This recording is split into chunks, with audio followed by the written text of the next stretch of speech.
may nasunog doon na bar dahil sa gas leak. May nangyaring masama sa daddy mo. Nanay, sabi mo babalik ka. Magtutulungan mo tayo manage yung mga restaurant, di ba? So ano, kumakalat na naman ito ngayon sa social media? Yung mga apo mo magiging tagapagmana, so hindi mo maganda yun sa image nila kung ganyan mo makikita ng mga tao. Ayoko mong guloin. Pero kapag kapatid ko na ang nagrabyado mo, mga usapan na yun. Malaki na ang pagkakautang ng daddy niyo sa amin. Hindi pwedeng hindi kayo magbayad. Ngayong wala ng daddy mo. Hindi pa nasasabi ni Tony kay Ina ang tungkol sa insurance na to.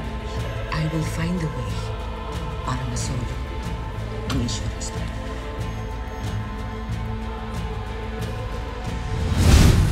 Threaten na daw yung labor union.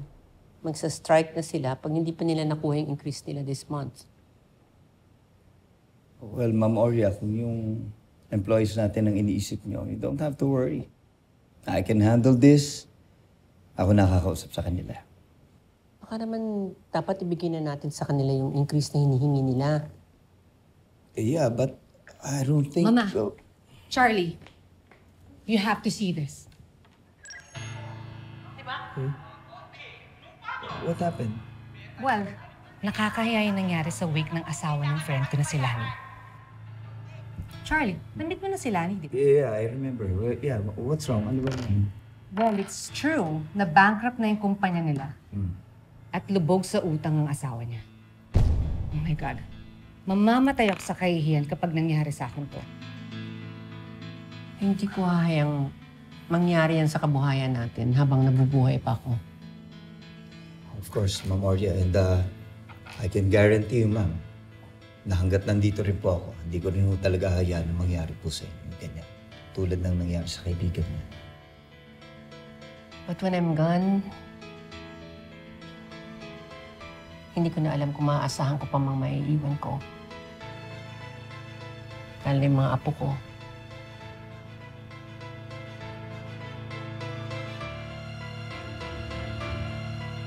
Kung buhay lang sana si Rodante.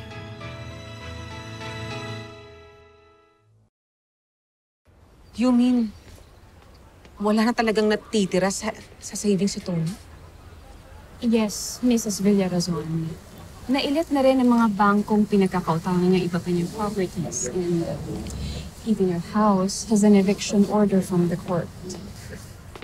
Wala po ba talagang naiwang life insurance si Daddy? I'm sorry, pero wala siyang nabanggit sa akin na kumuha siya ng life insurance. Matagal ko nang sinasabi sa kanya na kumuha siya ng insurance but he never listened to me. Ayan tuloy. Mas mahirap pa tayo sa daga.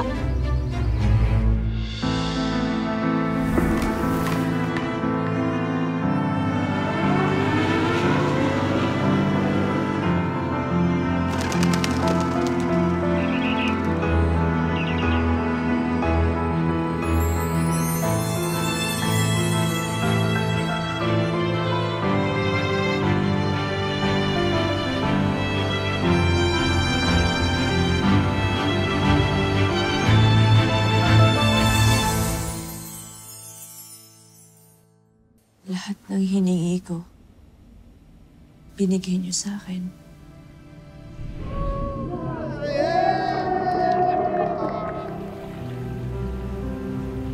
Wala akong ibang pinoblema. Wala na akong ibang hinangad sa buong buhay ko, kundi maging maayos ang buhay niyo. Yun ang pinangako ko sa mami mo. I have no idea.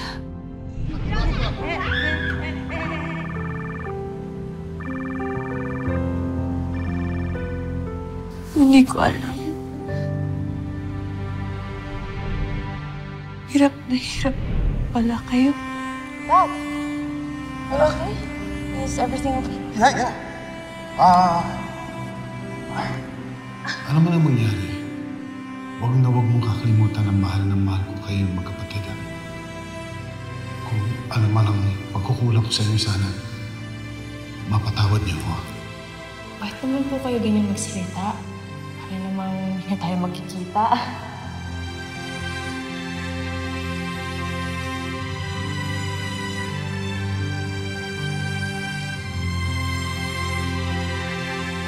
I'm so sorry, Dad.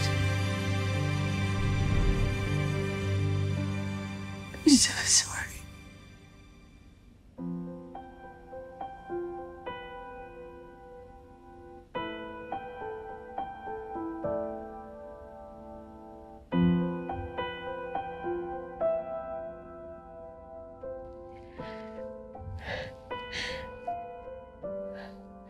My friend, sorry ngayon lang kami naka-visit. Alam mo naman na mahirap iwan si Mama. Thank you for coming. I really appreciate having friends like you by my side. Is there anything we could do to help you right now? Just being here with me is a great help. Thank you. Ay, nandiyan na si Joanna. Francis. Tita. Hi. This is my boyfriend, Francis. Thank you for coming. Good evening po. We're so sorry for your loss, Tita.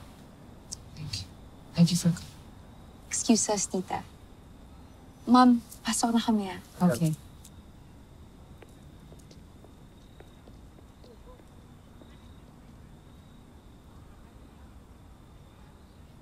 Uy, naku, nabalitaan ko yung pagsugod ng mga creditors ng asawa mo.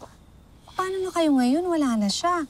Tapos, hinahanap pa kayo ng mga pinagkakautangan niya. Kaya namin to. We'll get through this. If I could only help. Pero alam mo naman, umaasa din ako kay Mama. Isa pa, pag nalaman ng mga tao na magkakilala tayo, nakakahiya. Ang arte mo. Pareho lang naman tayong galing sa pusali. Mga promo girls na kung di nakapangasawa ng mayaman, hindi gaganda ang buhay. Nakakarinig sa likod mo. Joanna, ano ba? Relax. Lani, I have to go. So I'll just have to wait for Joanna and Francis, okay? Ay, naku, tumatawag na pala si Mama. Hindi ba siya dadalaw? Alam mo, pagpasensyahan mo na yung anak ko na yon. Dahil siya ay may phobia sa wake. Ayun mo na, after what happened to his father. Pero huwag kang mag-alala, i-convince ko na mag-visit. Si Joanna pala may boyfriend na. Si Yuan, may girlfriend na ba siya? Nako, walang girlfriend si Yuan. Diba napag-usapan natin na dapat si Amy yung makatuluyan niya? Gusto mo yan, ha, Sonia? Sige na, I'll just wait for Joanna here. Sige, ingat kayo, ha?